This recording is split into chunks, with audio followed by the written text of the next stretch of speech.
que seria legal trazer um vídeo resumindo, contando a história, só o que você precisa saber, porque essa série tem bastante episódio pra encher linguiça, e o vídeo tá longo, mas eu te garanto que você vai entender uma série inteira de 76 episódios em um único vídeo. A série tem 5 temporadas, lançou lá em 1992, foi dirigida por essas 4 pessoas que você tá vendo por esse print do IMDb, mas você provavelmente não liga pra isso, então vamos logo pro resumo da série.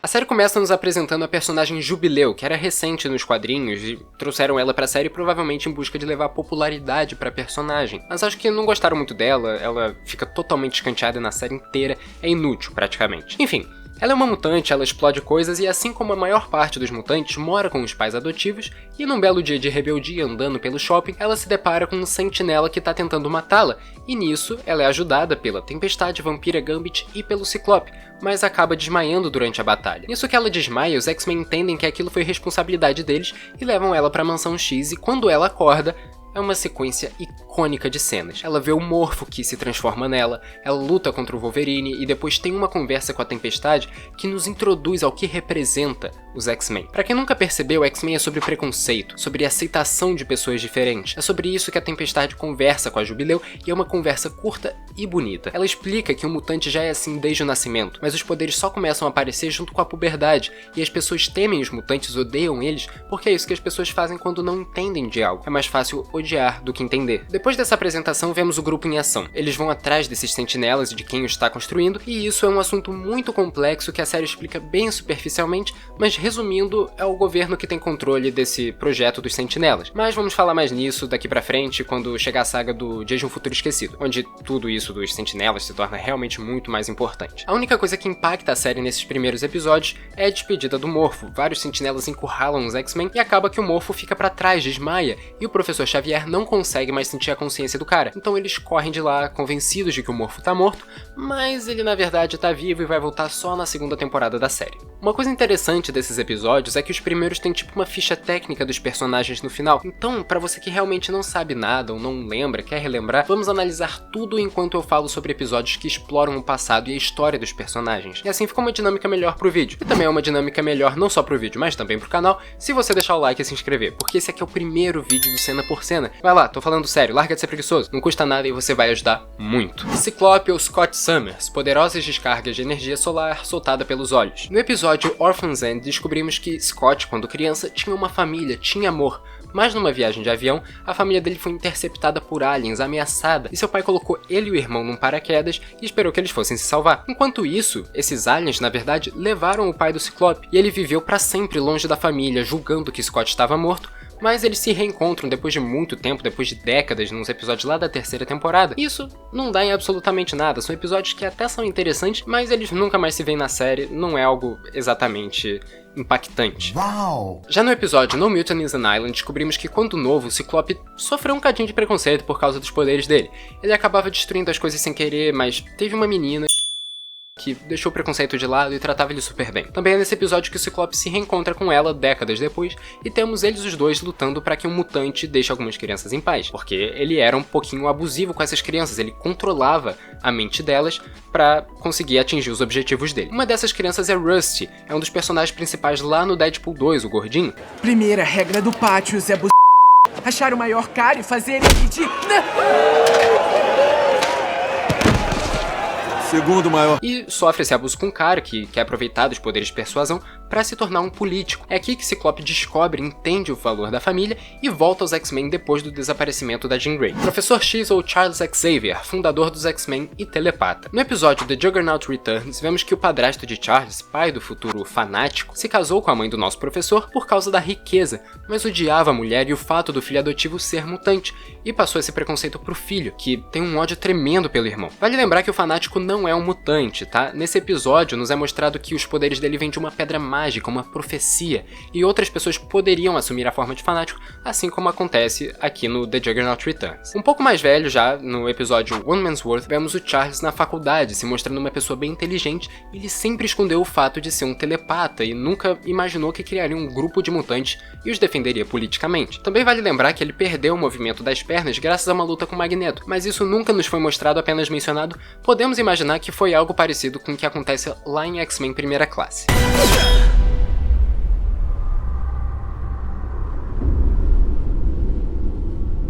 fudeu. E ainda temos o episódio Proteus, que vemos que Charles, durante a Segunda Guerra, se apaixonou por uma mulher chamada Moira. Ela até aceitou o pedido de casamento do Charles, mas ficou grávida de outro cara, meteu-lhe chifre e foi embora. Esse menino nasceu com o poder de assumir essa forma aqui que você tá vendo e consegue se apoderar do corpo de outras pessoas. Causou bastante problemas ainda por cima para seu pai, que não o assumiu, tornou-se um político e dizia apoiar muito seus filhos, odiar os mutantes, mas no final ele acaba aceitando o filho como é, graças à ajuda dos X-Men. Jean Grey, telepatia limitada e telecinese. É o seguinte, a Jean Grey é um peso de papel nessa série toda. Ela só presta na saga da Fênix e da Fênix Negra, então é isso que eu vou contar, já vamos direto para essa saga que acontece lá na terceira temporada. Professor X tem uma visão e pede para que os X-Men impeçam os astronautas de chegar no espaço porque podia dar alguma merda. Então eles assumem a posição dos astronautas, beleza, dá tudo certo. No espaço, a Jean se depara com a Fênix, uma força, uma entidade superpoderosa que assume o corpo dela. Isso acaba envolvendo as tropas de Lilandra, um dos ex-amores do Xavier. Essa Lilandra vive em outro planeta, se eu não me engano é a rainha ou princesa da sua civilização. O irmão dela é vilão na série e tá em busca de um cristal chamado Macron, que permite que as pessoas tenham um poder extremo e viajar entre dimensões,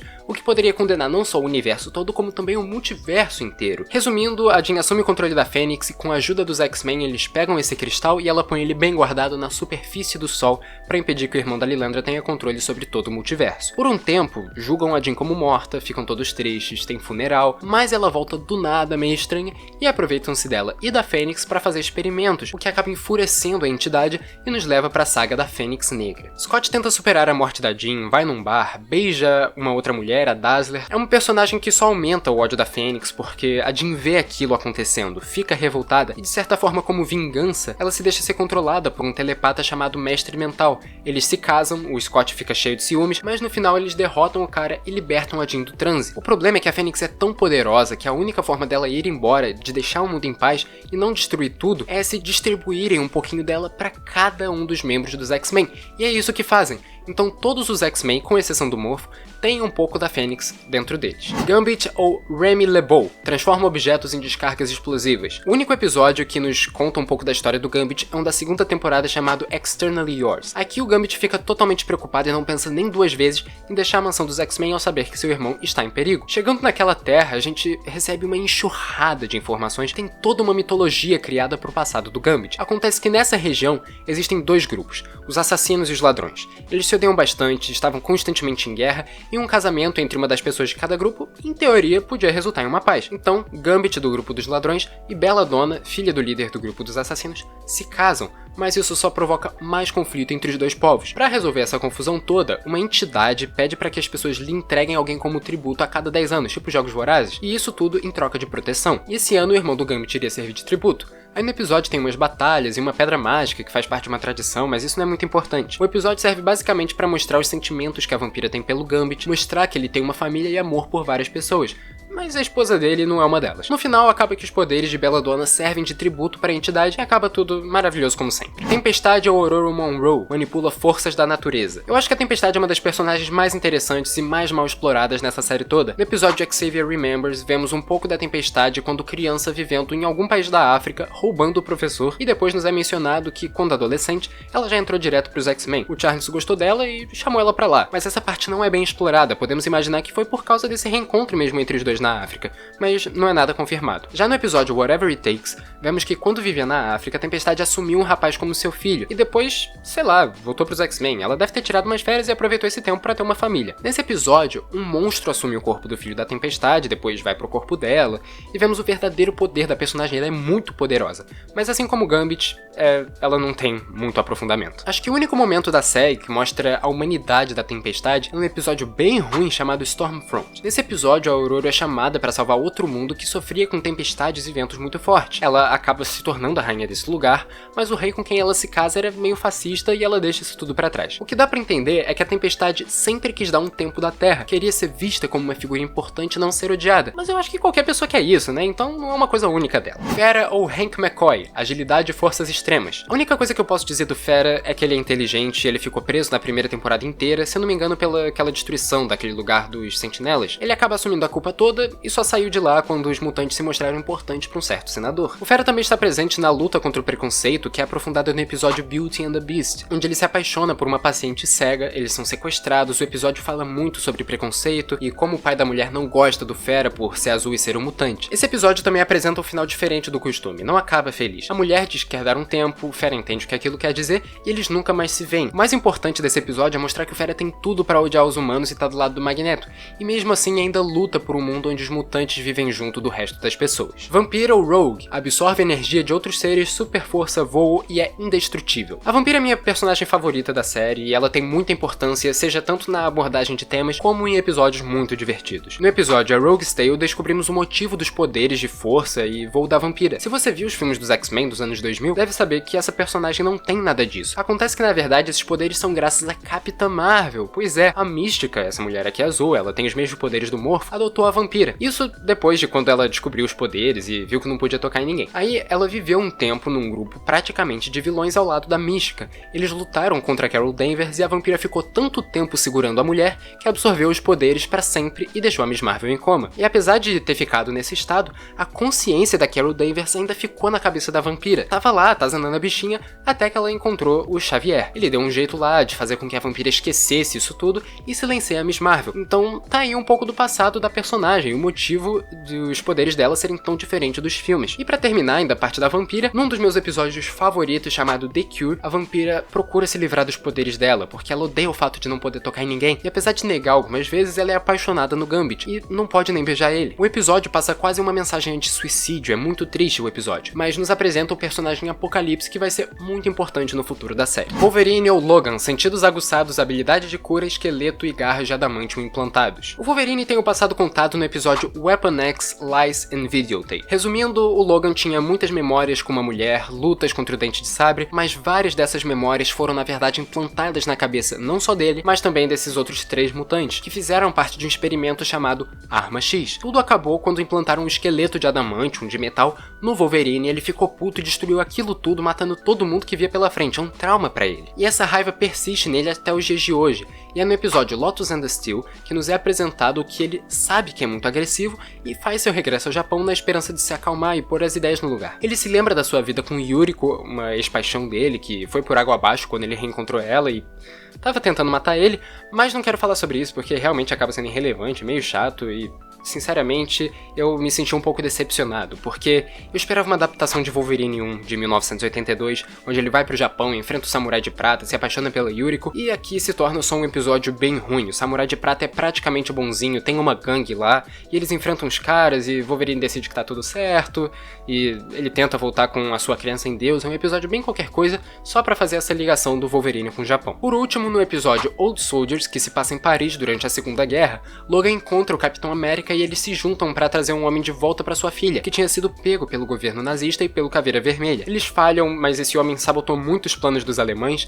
e ajudou na construção da bomba atômica, o que acabou sendo um erro bem vantajoso. Vale lembrar também que o Wolverine não tinha as garras de osso como mostra nos filmes. Não sei se nos quadrinhos é exatamente assim, mas aqui nesse episódio que se passa durante a Segunda Guerra, a gente vê que o Wolverine não tem as garras. Ele usa isso daqui que você tá vendo, né? Um treco de colocar na mão mesmo, que até o Capitão América tá usando. Então, essas garras que o Wolverine tem realmente só foram implantadas durante o projeto Arma X. Pronto. Falei dos membros todos dos X-Men, agora tá na hora de falar de Dias de um Futuro Esquecido, a minha saga favorita, tanto das séries como nos cinemas. É bem diferente do filme de 2014, tá? Mas o princípio é o mesmo. Num futuro dominado pelos Sentinelas, Wolverine, Bishop, Forge e mais os mutantes figurantes se veem encurralados e a única forma deles de lutar contra os Sentinelas é voltar no tempo na esperança de que se matarem um mutante antes dele assassinar um senador, o projeto Sentinela nunca teria desenvolvimento e todo mundo viveria sem precisar se preocupar com isso. Bishop é um mutante que fica encarregado de voltar no tempo, e ao chegar na mansão dos X-Men, ele revela o que tem que fazer, mas não lembra quem é o mutante que tem que matar, o que dificulta um pouco, até o Gambit chegar na sala e o Bishop ficar, eu tenho a certeza que é ele, eu vou matar ele. Mas na verdade quem iria matar o senador não seria o Gambit, e sim a Mística disfarçada de Gambit, que daria uma merda igual, o senador acabaria morto das duas formas e o projeto Sentinela seria desenvolvido. Mas nosso amado francês garante que vai impedir isso, e junto de Bishop eles descobrem a Mística e impedem que tudo aquilo aconteça, mas não acaba por aí. No episódio The Final Decision, o último da primeira temporada, os X-Men se juntam a Magneto para impedir que o Master Mold, esse robô aqui que você tá vendo, estão impedindo que ele evolua os Sentinelas. Ele sequestra o senador Kelly, que sim, é desse senador que eu tava falando antes, e sim, é o mesmo senador lá do primeiro filme dos X-Men. É esse sequestro que chama a atenção de todo mundo e acaba dando tudo certo pros mutantes. Temos uma cena de luta maravilhosa com a trilha sonora dessa série que todo mundo já ouviu, né? Aquela...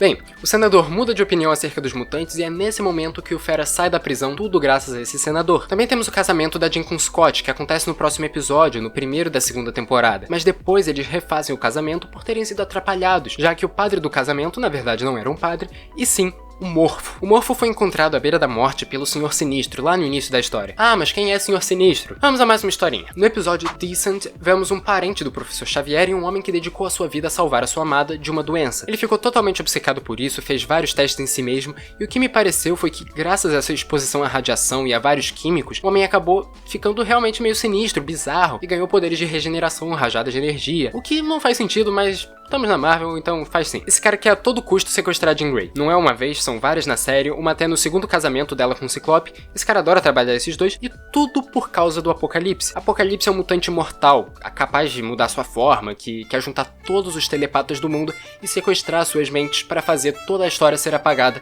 e assim ele poder governar e fazer tudo à sua maneira. Mas a gente já chega lá, vamos voltar ao Morfo. Ele sofreu uma lavagem cerebral do Senhor Sinistro, sabotou o casamento da Jean e do Scott, e levou a noiva até o Branquelo viciado. Mas nesse meio tempo, o Wolverine vai atrás do Morfo, tenta trazer o homem ao lado da luz, mas não dá exatamente certo. Os X-Men conseguem salvar a Jean, o Senhor Sinistro até volta numa saga do Xavier com Magneto, numa floresta na Antártida, que envolve o personagem casar. É uma saga ruim, é inútil, e não vou estar gastando seu tempo precioso com uma história tão insuportável que nem essa. A gente volta a ver o Morpho num episódio chamado Courage, onde ele tá mais tranquilo e faz seu retorno ao grupo. Ele tenta ajudar os X-Men, mas fica paralisado ao ver um sentinela, e no final do episódio ele se redime, mas decide que aquilo não é pra ele, é muito risco, e sai do grupo por opção. Aproveitando que eu falei do Sinistro, Magneto e Apocalipse, todos eles se juntam pra tornar realidade aquele plano que eu contei antes, dos telepatas pra apagar toda a realidade. O Bishop também tá envolvido nessa história, porque enquanto ele vai fazer uma viagem no tempo, o Apocalipse também tá fazendo uma viagem, dá-lhe um empurrão,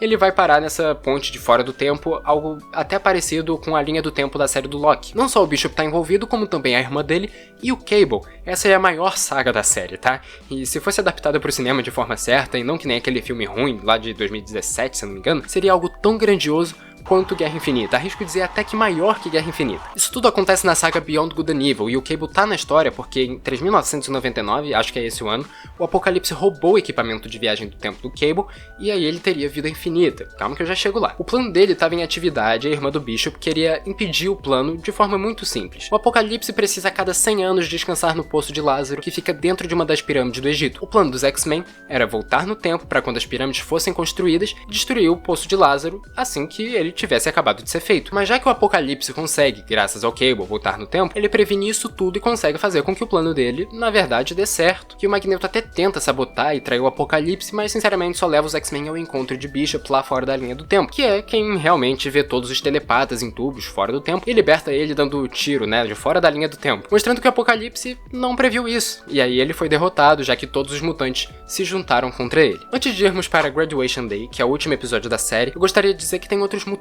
que tiveram participações praticamente irrelevantes. A Feiticeira Escarlate e o Mercúrio, que descobrem que são filhos do Magneto e ficam meio revoltados, mas acabam por entender, eles aparecem em só um episódio, então não é bem relevante. O Noturno se entrega totalmente a Deus, incentiva o Wolverine a fazer o mesmo e descobre que a Mística é sua mãe. Temos o Colossus, que vai pra Mother Russia lutar contra um robô soviético chamado Ômega Vermelho. Temos o Homem de Gelo, que deixou os X-Men há bastante tempo e é meio revoltado, mas também completamente inútil. Temos o Anjo, que foi naquela mesma máquina que a Vampira pra tirar os poderes, mas na verdade aquilo foi todo um plano do Apocalipse para transformar a pessoa num servo dele. Foi aí que o Anjo se transformou no Arcanjo, mas conseguiu libertar sua mente, e no episódio chamado Obsession, ele tenta enfrentar o Apocalipse de novo, mas não dá em nada. O Deadpool aparece na série, de vez em quando só, mas é sempre tipo, o Morpho se transformou nele, ou tem a aparição de milésimos, só pra mostrar que ele existe no universo, sabe? A mesma coisa com o Hulk. Vamos finalmente falar sobre o final da série? Bem, ele consiste basicamente em o Xavier ficar doente depois do ataque mental que ele sofreu no episódio Xavier Remembers, que eu já mencionei anteriormente, lá onde a Tempestade encontra com ele, onde a mente dele fica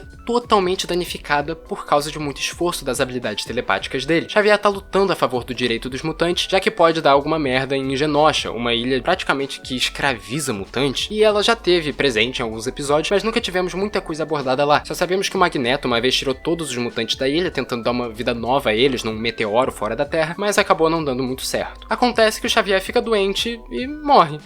Ele faz um discurso pra cada X-Men, o Magneto tá lá também, o Morpho volta pra substituir o Xavier em alguns discursos, e o professor falece num hospital, até a chegada de Lilandra, que diz que consegue trazer ele de volta à vida e faz isso, mas que tem que ficar sob cuidados médicos em outro planeta e que ele tem poucas chances de retornar à Terra. Mas a série fica inacabada, e é por isso que tivemos X-Men 97, que também terá vídeo aqui no canal. Basta se inscrever e ativar as notificações para quando o vídeo for ao ar, você assistir ao resumo de tudo dos X-Men antes do lançamento de Deadpool e Wolverine, entender tudo sobre o universo dos mutantes. E se você chegou até aqui, dá um like nesse vídeo, compartilha para qualquer pessoa que você conheça que quer ver Deadpool e Wolverine, tá começando nesse universo da Marvel, não viu a série, não viu há muito tempo, e me segue também no Letterboxd, no Serialized, para ver as minhas críticas rápidas a qualquer filme ou série que eu assista assim que eu termine de ver. Me segue também no TikTok, onde eu posto várias cenas engraçadas de filme, assim como nos shorts aqui do canal mesmo, mas lá você pode assistir as cenas mais alongadas. E se você se inscrever mensalmente na minha conta do TikTok, que é um valor muito baixo, você terá prioridade nos comentários, pode me mandar mensagem e até figurinha nos comentários dos vídeos. Já aproveita também para comentar aqui quais as suas expectativas para Deadpool e Wolverine,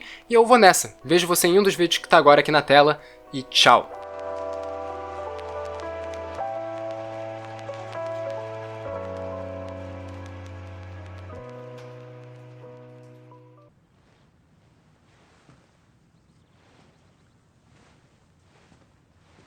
Vocês ainda estão aqui? Já acabou. Vão embora.